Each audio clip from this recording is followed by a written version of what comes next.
A więc witajcie w trzecim i ostatnim filmie poświęconym drzewkom umiejętności w Dying Light 2. Jeśli nie widziałeś tych dwóch poprzednich filmów, to serdecznie Cię do nich zapraszam. Gdzieś tam na górze po prawej powinny wyskoczyć pierdolniki. A tutaj skupimy się na ogólnym zamyśle rozwoju postaci, tak jak go sobie wyobrażam, i braku drzewka przetrwania i co to może oznaczać. I tak, wiem, że na tubie latają już filmy, gdzie tam frajery pokazują przedpremierowo, gdzie zapewne w ogóle nie powinni tego robić, no ale pokazują już całe drzewka, ale szczerze mówiąc, mam to w dupie. Kiedy odpalę sobie gierkę, to chociaż może jakoś Cię tam zaskoczę tymi umiejkami, niż miałbym teraz jakoś tam jako pętany poprawiać to, co tam gadałem. A więc wreszcie najważniejsze pytanie, na które zapewne chcecie poznać odpowiedź, czyli czemu twórcy prawdopodobnie, a czemu prawdopodobnie to też sobie powiemy, czemu prawdopodobnie całkowicie pozbyli się drzewka przetrwania. Żeby znaleźć jakąś sensowną odpowiedź, trzeba sobie przede wszystkim przypomnieć, co tak naprawdę znajdowało się w drzewku przetrwania w Dying Light 1, prawda? No to zobaczmy. Po lewej zwiększenie miejsca w ekwipunku i wytwarzanie wszelkiego rodzaju jakichś tam rzucajek. Na prawo eliksiry wyciągnięte niemalże dosłownie z Far Cry'a 3. No i pierdoły związane z cenami w sklepach. Potem niżej na lewo pułapeczki i kamuflaż. Na prawo szybsze lutowanko i szybsze, czy tam skuteczniejsze, o właśnie, lepsze naprawianko broni. A, no i jeszcze możliwość tworzenia tarcz i dodawanie do nich żywiołów. Jeśli miałbym wskazać coś, z czego praktycznie nigdy nie korzystałem w Dying Light 1, to właśnie byłoby te umiejętności do tworzenia tarcz. I pewnie, mam nadzieję, przynajmniej, że nie jestem w tym sam. Bo czy wy, widzowie, faktycznie używaliście tarcz? No przyznajcie się, powiedzcie szczerze. Było tak czy nie? Ta tarcza sama w sobie, no nie jest może kompletnie bezużyteczna, zwłaszcza jak się walczy z nocnym łowcą, ale no nie, jej w ogóle styl, używanie, coś nie, to w normalnej grze to nie dla mnie, nie. No i na samym dole kotwiczka, wiadomo, przedmiot, który totalnie zmienił rozgrywkę, kiedy go już dostaliśmy. Plany do broni są lepsze, jeśli ulepszamy nimi brońki i większa szansa na ciosy krytyczne, no to takie pierdoły. No i oczywiście ostateczny skill to również pasywka, zwiększająca zdrowie, polepszająca korzystanie z kotwiczki, kamuflażu i tej nieszczęsnej tarczy. No ale teraz co to wszystko oznacza, nie?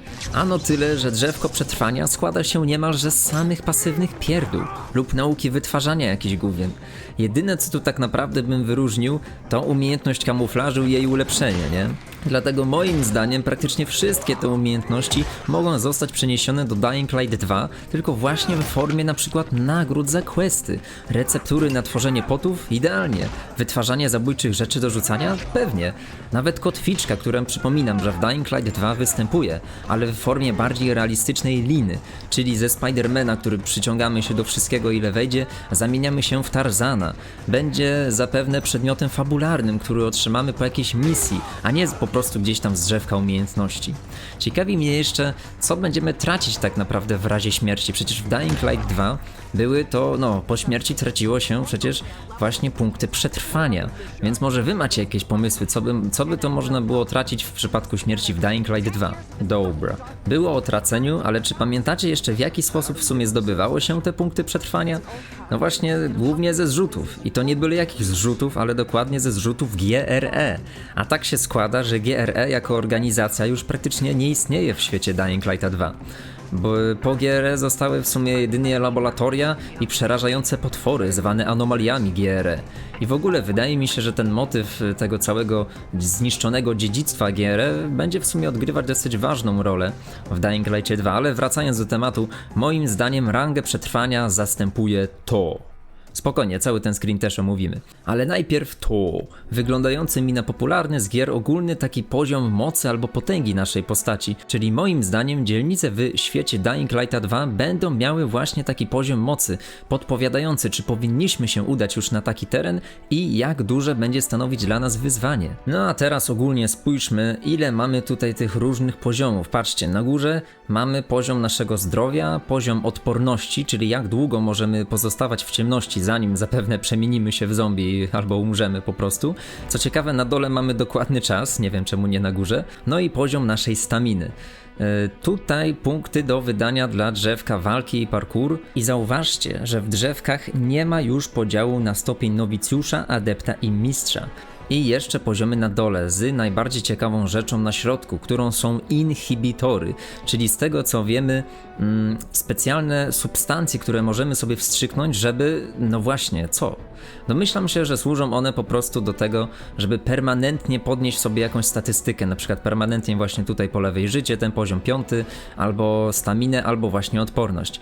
Podobnie w sumie odbywało się to w innych grach, jak na przykład w grze Days Gone, której tu mam nadzieję, że wrzuciłem do tego zdjątko. Zwróćcie również uwagę, że koło wokół tego inhibitora składa się z 3 segmentów, czyli pewnie im więcej punktów wydamy, tym więcej inhibitorów będziemy musieli zebrać.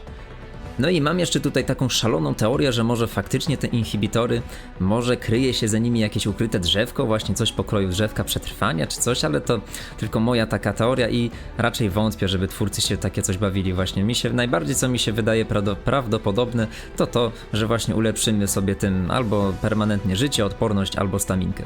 No dobra, więc screena mamy już omówionego, to teraz na finał kilka moich słów o tych drzewkach walki i parkour. Faktycznie drzewka mogą wydawać się nieco mniejsze, albo nie tak fajne jak w pierwszej części, ale ja jeszcze nie wydawałbym takiego osądu. Bo może faktycznie wydają się mniejsze, ale na przykład świat jest w taki sposób skonstruowany albo przemyślany, żeby korzystanie z tych umiejętności, które będzie na przykład 2 razy fajniejsze niż jak to było w przypadku Dying Lighta 1. No i jak pewnie słyszeliście, czy to od jakichś youtuberów, czy albo od samych może twórców, łącząc umiejętności z 2 drzewek mamy mieć dostęp do kombosów, że na przykład tam szarżą ze zwinności powalimy typa, a potem rozpaćkamy głowę, używając umiejętności z drzewka walki. No, to nie jest żadne odkrycie Ameryki. Przecież w Dying Light 1 cały czas robiło się podobne kombosy. Na przykład powalenie ciosem judo, a potem rozpaćkanie cymbała przeciwnika nóżką. Więc ciekaw jestem, czy to tylko takie gadanie, takie czy może faktycznie będą zachodzić jakieś szalone synergie, no bo to też nie jest wykluczone. No bo do takiej nowości to podciągnąłbym jedynie na ten moment wykorzystanie naszej liny, na przykład do przyciągnięcia i powalenia, a potem umiejki do dobicia leżącego wroga. Ale liczę, że takich kombinacji z ekwipunkiem, którego na ten moment raczej całego jeszcze nie znamy, będzie tylko i wyłącznie więcej po prostu. No i to koniec. Powiedziałem wszystko co chciałem, więc podsumowując, potencjalny brak drzewka przetrwania to żadna strata, bo te umiejki i tak na pewno zdobędziemy w ten czy inny sposób. W grze mamy wiele statystyk i poziomów, które zapewne również będą dynamicznie się zmieniać. Inhibitory do permanentnego zwiększenia statystyk lub do jakichś ukrytych umiejek, no i te kombosy między drzewkami i ekwipunkiem będą, ale ile ich będzie i jak one będą fajne, no to już trzeba będzie zagrać i samemu zobaczyć. Tyle. Wielkie dzięki za wysłuchanie mych słów, piszcie co o tym wszystkim sądzicie i widzimy się na innych materiałach. Bo chciałbym poruszyć jeszcze frakcję w Dying Light 2, ale to taki spoiler na koniec, cicho, nara.